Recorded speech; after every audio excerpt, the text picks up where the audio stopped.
Thanks anti. Anti, എനിക്ക് അങ്കിളിനെ അറിയാം. എങ്ങനെ അറിയാം മോനെ? ആന്റി, അന്ന് അവിടെ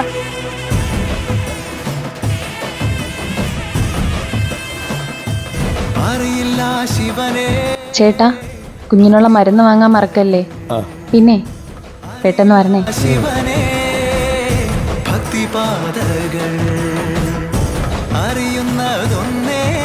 അല്ലേ ചോര